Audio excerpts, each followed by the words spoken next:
And आपकी AIR 95 आई है, तो ऑब्वियसली आप इंडिया की फीमेल टॉपर्स रैंकर में हो गई, टॉप 5 टॉप 6 में ऑब्वियसली आप हो गई। तो आपको कैसा लगा था जब when you got to know like you got AIR 95? तो अभी घर पे आपका कैसे रहता होगा, जो भी रिलेटिव आते होंगे, भाई हमारी लड़की तो IITian है, तो कैसा फील होता है मतलब अभी पेरेंट्स को?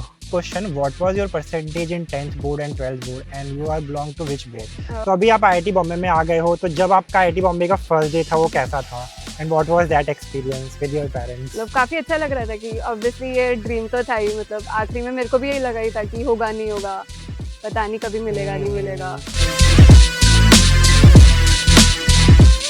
हे guys, welcome back to my channel. आज हमारे साथ IIT बॉम्बे के एक CSE ब्रांच के स्टूडेंट है जिन्होंने जेईई मेंस और जेईई एडवांस में बहुत अच्छा रैंक स्कोर किया। और अभी जैसे ही जेईई एडवांस के इतने कम दिन बचे हैं, तो आज की पूरी वीडियो जेईई एडवांस रिलेटेड होने वाली है कि उन्होंने लास्ट मोमेंट पे क्या क्या किया, हम सबको डिटेल में डिस्कस करने वाले हैं। यार first of all introduce yourself. I am Kavya Agarwal, अभी मैं CSE में हूँ, first year student at IIT Bombay. Okay, so what was your JEE mains percentile? Around 99.98 something थी, I don't remember correctly. Okay, and what was your JEE advance rank? 95। 95। तो guys देख सकते हो आज हमारे साथ AIR 95 है, जो बहुत मतलब एक ड्रीम रैंक होता है, अंडर 100 रैंक लाना एक JS फ्रेंड्स की। तो यार लास्ट मोमेंट में बच्चे बहुत सारा पैनिक क्रिएट करते हैं, तो आपके साथ ऐसा कुछ हुआ था? हाँ, मतलब थोड़ा सा तो होता ही है कि एंग्जाइटी वगैरह होती है, अगर आप सोचते हो तो कि ये रह गया, कैसे होगा, कुछ होगा नहीं होगा, मतलब क्या कौन सी क्लास मिलेगी, जो आप चाहते हो वैसा रिजल्ट आएगा नहीं आएगा। बट उसका मेन थिंग तो यही था कि थोड़ा मोटिवेटेड रहो और इस बारे में ज़्यादा मत सोचो, मतलब डू योर वर्क। एग्जैक्टली। तो वो वाला चीज़ था कि मतलब मैं जब भी मेरे को तो ऐसा एंग्जाइटी टाइप ज़्यादा फील होता था, तो मैं मेरे टीचर्स और पेरेंट्स से बात करती थी, तो वो मेरे को काफ़ी मोटिवेट करते थे और उससे काफ़ी हेल्प होती थी। तो जैसे टीचर से कोई प्रॉब्लम तो सीधा आप उनसे पूछ लेते थे? हाँ, हाँ, मतलब ये one of the main thing होती है कि आप टीचर्स के साथ काफ़ी, मतलब मैं तो पर्सनली भी और वैसे भी मतलब काफ़ी उनसे थी कि अगर मेरे को कोई डाउट भी आ रहा है अकेडमिकली तो मैं तुरंत पूछ लेती थी। मतलब पूछनी चाहिए। हाँ। तो मैं थोड़ा हेजिटेट करती थी, बट फिर बाद में मतलब वही होता है कि आपको जितना ज़्यादा विदाउट हेजिटेटिंग डाउट पूछोगे उतना ज़्यादा आपके लिए बेटर है। तो कुछ भी हो और इस टाइप से भी अगर कुछ लगे कि बहुत लो फील हो रहा है, तो मैं पेरेंट्स से बात करती थी, टीचर से बात कर लेती थी लास्ट के टाइम पे। हाँ। एंड यार टीचर से डाउट पूछना मतलब ये सबसे बड़ी बात है। आपको कोई भी डाउट हो रहा है बेहिचक आपको पूछना ही चाहिए, क्योंकि अगर आप नहीं पूछोगे तो आप अपना खुद का लॉस कर रहे हो। ठीक है, तो आपने अभी जो जेईई मेंस और जेईई एडवांस की प्रिपरेशन आपने किस क्लास से स्टार्ट करी थी? मतलब 9th में ऐसा कुछ स्टार्ट करके नहीं था, मतलब मैं 9th में हमारे स्कूल में थे, तो उसमें थोड़ा वो लोग जो एक्स्ट्रा वगैरह बताते थे थोड़ा मतलब कौन से स्कूल में थे बेसिकली? मैं RPS नारनौल में थी। ओके। हाँ, मेरे city, I am from Narnaul, Haryana. Okay, आप हरियाणा से हो? हाँ। ओके। तो नारनौल में ही मेरा स्कूल था, RPS नारनौल। मैं वहाँ से ही 10th तक मैंने करा, तो वो तो वहाँ पे भी थोड़ा डिसेंट परफॉर्मेंस था। ओके। तो फिर उसके बाद फिर मैं 11th में कोटा आ गई थी और फिर वहाँ से तो मेन थिंग। यार आई नो आपको ये वीडियो बहुत ज़्यादा मोटिवेट कर रही होगी, एंड आप में से बहुत सारे लोगों के मन में ये सवाल आ रहा होगा कि यार उनके साथ क्या होगा, उनका कहाँ एडमिशन होगा। क्योंकि मोस्ट ऑफ द स्टूडेंट्स को ये लगता है कि टेक में सक्सीड करने का एक फिक्स्ड पाथ होता है, बट ऐसा बिल्कुल भी नहीं है।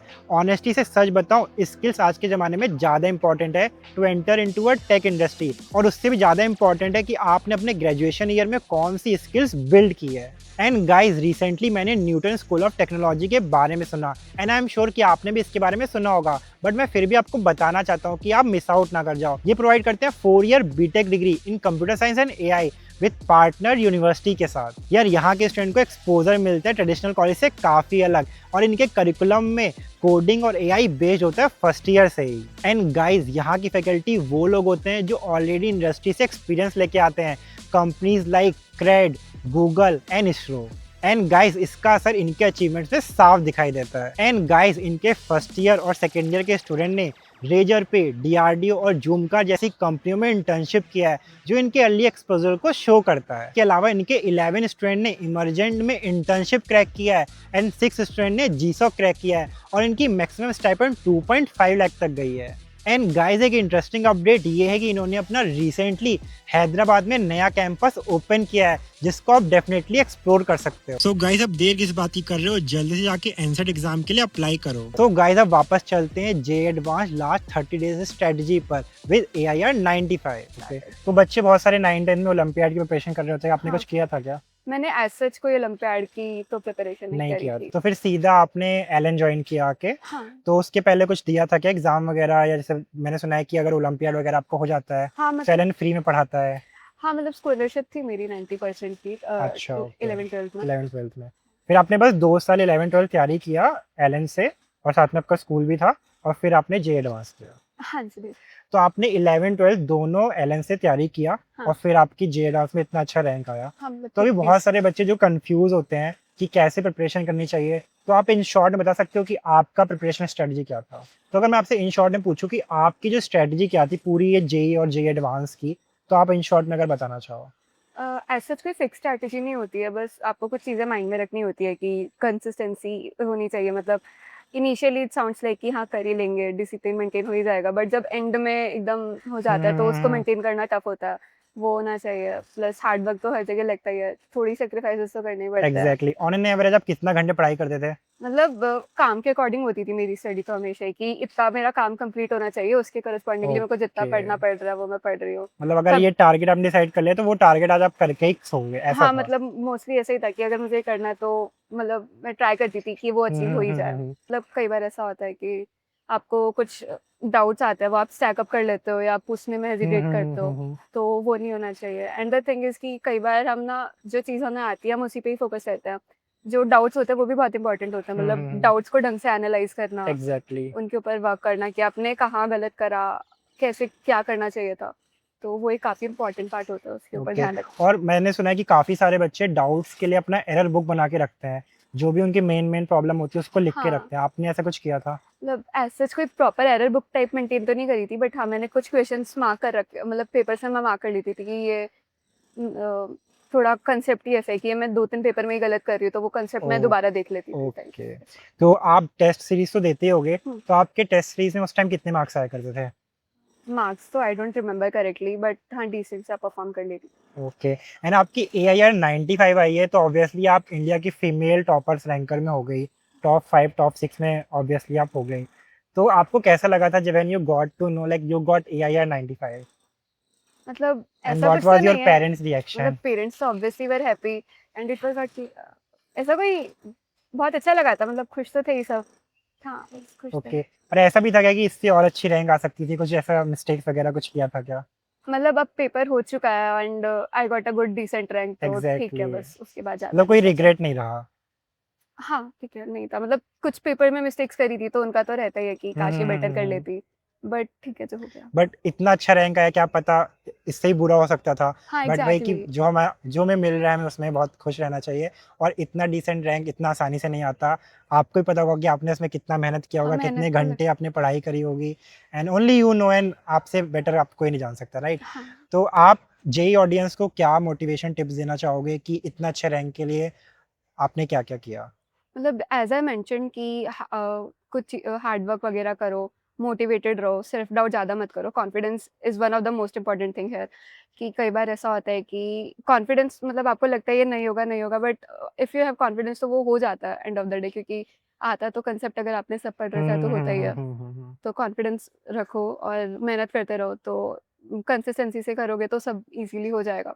ओके। तो आपने जेई मेंस के दोनों अटेम्प्ट्स दिए थे? हाँ, मतलब दोनों अटेम्प्ट दिए थे। दोनों दिया, दोनों में आपके 99.9 प्लस हाँ, था। ठीक है, तो अभी आपका जेईई मेंस हो जाता है, अब आपको पता है कि अब आपको एडवांस देना है।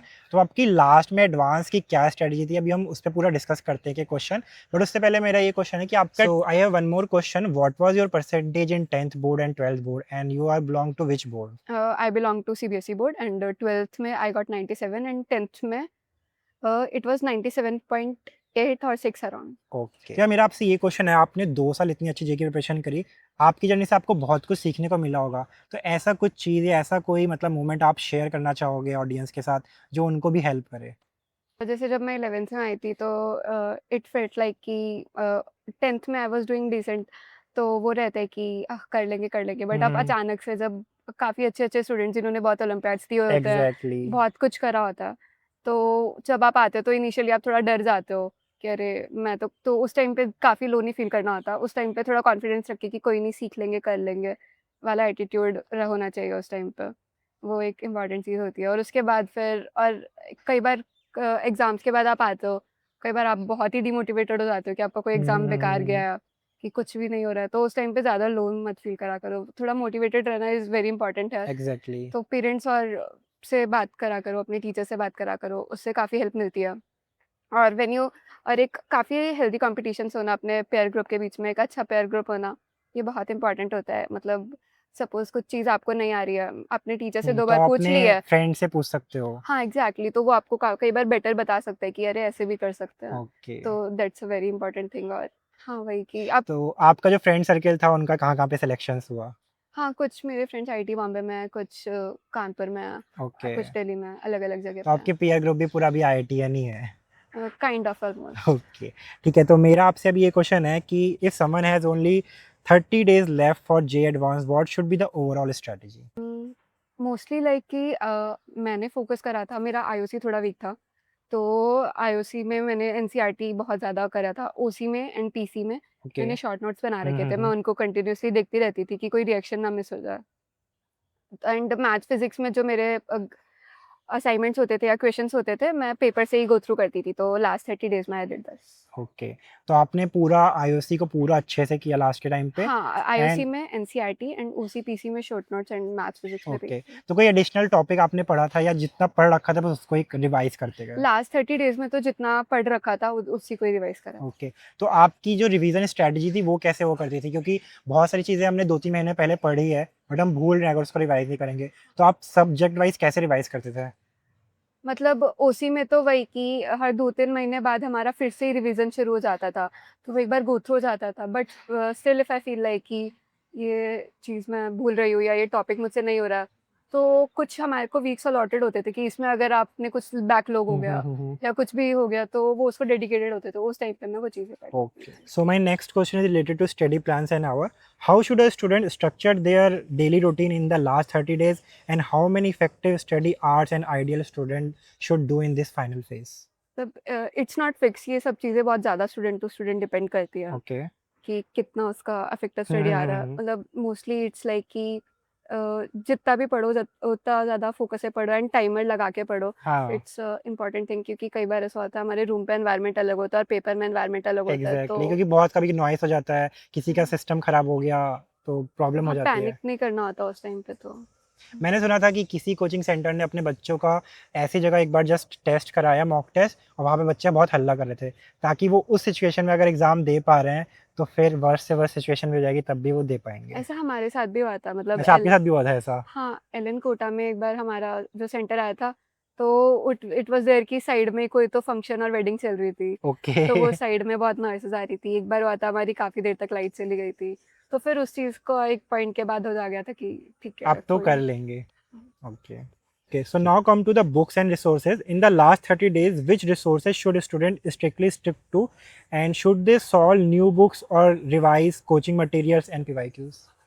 Revise coaching material and PYQs in the last 30 days Mm-hmm. To build confidence and to know कि जो इम्पोर्टेंट कांसेप्ट्स हैं वो Exactly. आपके रिवाइज़ हो जाएँ। Which resources should student strictly stick to? तो फिर for IOC I stick to NCERT and some जो मेरे नोट्स थे आईओसी के उन पे। ओसी में भी मैंने मेरे नोट्स और शॉर्ट नोट्स ही फोकस करे थे। Okay. पीसी में मैंने लास्ट 30 डेज़ में एक शॉर्ट नोट्स बना लिए थे, तो मैं उस Mm-hmm. नोटबुक को रेफ़र करती थी हमेशा। एंड मैथ्स एंड फिज़िक्स में हमारे जो डेली पेपर होते थे या पीवाईक्यूज़ Okay. होते थे, तो उसी से काफ़ी सारे कंसेप्ट रिवाइज़ हो जाते थे तो। Okay and on an average आप मतलब पर्टिकुलर डे में कितने क्वेश्चन सॉल्व किया करते थे? मतलब इसका तो आई डोंट रिमेंबर कि एक पर्टिकुलर नंबर ऑफ क्वेश्चन नहीं होता है। मतलब बेसिकली जो हमें को पेपर दे हम्म। देते हैं, जैसे सपोज़ आज हमारा कोई पेपर हुआ तो ओके। उसी को ही पूरा एनालाइज़ करूँगी और शाम को, और अगर सपोज़ पेपर काफ़ी टफ है आज का, तो उसी को पूरा एनालाइज़ में पूरा टाइम निकल जाता था, और अगर पेपर ईज़ी है, तो वो जल्दी से एनालाइज़ करके सारे क्वेश्चन्स देख के फिर और क्वेश्चन्स कर लेती थी। ओके। तो कोई फिक्स अमाउंट ऑफ क्वेश्चन हम्म। तो नहीं। इस प्रिपरेशन में बहुत सारे अप्स एंड डाउन्स आते हैं, बिल्कुल। तो कभी आपके साथ ऐसा हुआ है कि यार अब नहीं हो पा रहा मेरे से, मतलब ऐसा कुछ फेज आया, मतलब लोग डिमोटिवेट हो जाते हैं तो आप अपने आप को कैसे मोटिवेट करते थे और ऐसा कोई फेज आया था क्या? हाँ, ऐसा फ़ेज़ मेरे साथ भी आया था कि मतलब कई बार ऐसा बहुत बार ही होता है कि नहीं लग रहा है, अब क्यों आ गई मैं यहाँ पे, हाँ हाँ इससे हाँ। तो नहीं होगा। मतलब हाँ, मतलब जेईई से जस्ट थोड़े टाइम पहले भी मेरे साथ तो हुआ था कि इट वाज़ फीलिंग कि यार कुछ गलत तो चूज़ नहीं कर लिया। बट हाँ, उस टाइम पे आपको ये सब भूल के अपना काम करना होता है कि मेरा आज का ये काम है, मुझे ये करना है। तो उस और इसको और फिर भी अगर स्टिल माइंड में आ रहा है तो consult with your parents and teachers, they will motivate you. और अपने आप को जितना ज़्यादा पॉजिटिव रखोगे उतना बेटर होगा। ओके।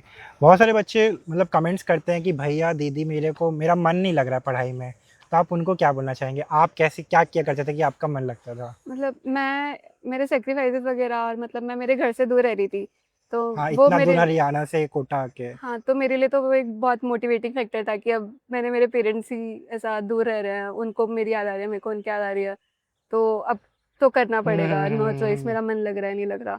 तो आपके जो मोटिवेटिंग फैक्टर्स है आपको वो याद करने चाहिए कि आप क्यों करना चाहते थे ये। एग्जैक्टली। एंड और कई बार ऐसा होता है कि बस मन नहीं कर रहा, क्यों नहीं कर रहा, वैसे ही नहीं कर रहा। तो उस टाइम पे मतलब ऐसा होना चाहिए कि मतलब बिना मन के थोड़ी देर कर लो, फिर इंटरेस्ट दोबारा आने लग जाएगा टाइप्स। और वही मतलब वही मोटिवेशन से आपने इतना अच्छा स्कोर किया, आपके पेरेंट्स सब कितना प्राउड फील करते होंगे। आप आईआईटी मतलब इंडिया के टॉप आईआईटीज में वो टॉप ब्रांच में कर रहे हो, और अभी यहाँ से ग्रेजुएट हो गए, तो ऑब्वियसली अपने पेरेंट्स का कितना नाम मतलब प्राउड फील करा रहे हो। तो अभी घर पे आपका कैसे रहता होगा? जो भी रिलेटिव आते होंगे, भाई हमारी लड़की तो आईआईटीएन है, तो कैसा फील होता है मतलब अभी पेरेंट्स को? मतलब हाँ, पेरेंट्स आर प्राउड, बट ऐसा कुछ नहीं है कि मतलब बहुत ही ज़्यादा ओवर टाइप्स की। हाँ, तो दे कुछ आर। चेंज हुआ है आपकी लाइफ में? नहीं, नहीं, मतलब लाइफ में तो कुछ घर नॉर्मल वालों है? के लिए तो ठीक है, उनके लिए एकेडमिक मतलब academics matter, but it's not कि अगर बहुत अच्छा कुछ कर लिया तो बहुत बड़ा कुछ हो गया। ओके। उनके लिए मैं वैसे ही हाँ हाँ। काव्या हूँ। एंड आपके घर में कोई ऐसा सच मतलब आईआईटीएन वगैरह था, या आप फर्स्ट स्टूडेंट मतलब फर्स्ट बच्चे अपने घर के जिसने ऐसे आईआईटी क्रैक किया है, या किसी ने मोटिवेट किया था आपको? मतलब मोटिवेट तो पेरेंट्स ने करा था, बट हाँ, there was no IITian in my okay. तो बहुत सारे बच्चे लोग कमेंट करके पूछते हैं कि भाई हमारे घर में कोई आईआईटीएन भैया उससे दीदी नहीं फर्क नहीं है, पड़ता। तो क्या हम कर सकते हैं नहीं कर सकते, वही बिल्कुल कर गाइडेंस के सकते लिए। तो हो। आप देख सकते हो उनके यहाँ कोई भी नहीं था, बट स्टिल उन्होंने इतना अच्छे से मतलब एग्जाम दिया। हाँ, मतलब आईआईटीएन भैया दीदी होने से कुछ फ़र्क नहीं पड़ता मेरे हिसाब हाँ, से। वही इट्स वही। मोर कि आप मतलब पर्सनल उस पे होता है, तो हाँ, तो पेरेंट्स से मोटिवेशन लो, टीचर से मोटिवेशन लो, तो वो काफ़ी हेल्प कर देंगे। और सही गाइडेंस हो तो आप कर सकते हो। हाँ, So now come to the PYQs and practice. How important are the previous year question in the last month, and how should student practice them? मतलब पीवाईक्यू तो बहुत ज़्यादा इम्पोर्टेंट होता है जेईई जर्नी में, कि आपको उससे ये पता लग जाता है कि सामने जो क्वेश्चन मेकर है वो क्या हम्म। सोच के साथ सवाल बना रहा है, वो क्या सोच रहा है, एग्जैक्टली। कि कितने टफ, कितने ईज़ी टाइप सवाल आ रहे हैं। वो चेंज करता है जेईई, बट स्टिल आपको एक आइडिया लग जाता है। Hmm. And to do them it's कि आप प्रॉपर उसी एनवायरनमेंट क्रिएट करो कि आप अपने डेस्क पे बैठो और विद टाइमर लगा के कि और इतने घंटे में करना ही करना हाँ, है। लाइक 3 आवर्स का ही टाइमर लगाओ कि सो दैट आपको पेपर एनवायरनमेंट मिले कि आपको 3 घंटे से 1 भी मिनट ज़्यादा नहीं मिल रहा। तो आपको कुछ क्वेश्चन चॉइसेस होंगे, you have to make, and तो उससे आपको काफ़ी हेल्प मिलेगी। तो हाँ, ये आपने प्रॉपर भी फॉलो पेपर किया था? एनवायरनमेंट क्रिएट करके फिर पेपर सॉल्व करना ओके, चाहिए ये चीज़ें हमेशा। आपने फॉलो की थी? मतलब हमारे टीचर्स मोटिवेटेड अस कि तुम ऐसा होता था कि हमारे जैसे जो भी एक्सरसाइजेज होते थे, तो सर सेड अस कि आपको हर एक एक्सरसाइज के ऊपर आपका टाइमर लिखा होना चाहिए कि ये एक्सरसाइज इतनी देर में की है। ओके, जिसे तो आप फिर ट्रैक उस कर सको। हाँ, तो उससे काफ़ी हेल्प होती थी। तो हाँ, टाइमर सेट करके करना is a very good practice और वो सबको करनी चाहिए। ओके। तो अभी आप आईआईटी बॉम्बे में आ गए हो, तो जब आपका आईआईटी बॉम्बे का फर्स्ट डे था वो कैसा था, and what was that experience with your parents? हाँ, मैं मतलब पहले तो वो कैंपस वगैरह ही देख रहे थे कि काफ़ी बड़ा और सुंदर कैंपस है। हम्म। मतलब काफ़ी अच्छा लग रहा था कि ऑब्वियसली ये ड्रीम तो था ही, मतलब आखिरी में मेरे को भी यही लगा ही था कि होगा, नहीं होगा, पता नहीं कभी मिलेगा, नहीं मिलेगा। बट फिर फाइनली जब यहाँ पर आए तो काफ़ी अच्छा लग रहा था, मतलब देख एंड रहे बहुत थे, प्राउड फील हो लोगों रहा से मिल होगा। रहे थे, सोशलाइज़ कर रहे थे, तो प्राउड फील हो रहा था। एंड बारिश तो बंद नहीं हो रही होगी? अरे नेवर! मुंबई की बारिश तो oh my God! Okay. And first day कोई इंसिडेंट आप शेयर करना चाहो? मतलब फर्स्ट डे तो ऐसा वही था, काफ़ी ओरिएंटेशंस वगैरह ही थी, मतलब काफ़ी सारे ओरिएंटेशन वगैरह में पूरा टाइम पूरा निकल गया टाइम था। निकल गया था। और फिर मतलब जैसे वॉक करते-करते आप जा रहे हो तो आप बहुत सारे लोगों से मिल रहे हो। मैंने इतना सोशलाइज़िंग कभी नहीं किया था, तो उस दिन हाँ, जैसे हेलो, काफ़ी ज़्यादा हाय, था। तो तो अभी ये आपकी स्टोरी काफ़ी सारे स्टूडेंट देख रहे हैं, किसी एक को भी अगर ये स्टोरी बहुत मोटिवेटिंग कर दे, क्या पता वो अगले साल एज ए जूनियर बन के आपके it will be proud moment for me. Exactly. तो ये इंटरव्यू यहीं पे खत्म करते हैं। तो गाइज ये थी काव्या AIR 95 की कहानी। अगर आपको वीडियो अच्छी लग रही हो तो हाई पॉइंट दे देना, लाइक कर देना एंड कमेंट कर देना and subscribe my channel. So thank you and congratulation welcome. For IIT Bombay.